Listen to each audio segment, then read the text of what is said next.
Десетто продолжение на шестата седница на Собранието на Република Македонија, на кое се расправа за разрешување на државниот јавен обвинител Марко Зврлевски. Барањето на владата за пратениците од опозицијската ВМРО ДПМН е неосновано и неаргументирано. Тие и понатаму се повикуваат на членот 8а од изборниот законник, со кој, како што велат, е истакнато дека сите постапки за назначување и разрешување функционери не смеат да се случуваат кога се објавени избори. Колегите од власта не се откажаа од идејата да ги сменат сите позиции директорски во Република Македонија, не се откажаа од идејата да ги кршат законите кога назначуваат ВД раководители надвор од институциите.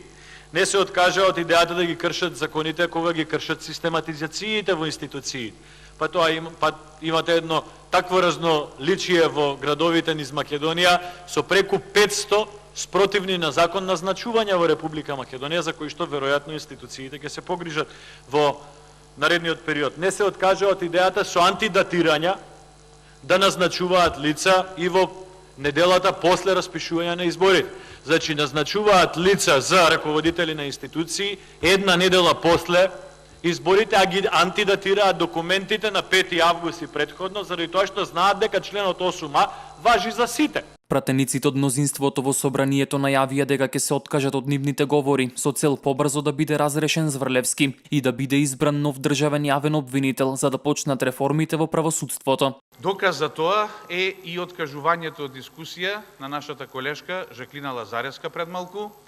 Доказ за тоа е што сите се откажавме од нашите дискусии за час поскоро да заврши оваа рашомонијада, ова бурлеска околу сосема законското и легално разрешување на државниот јавен обвинител.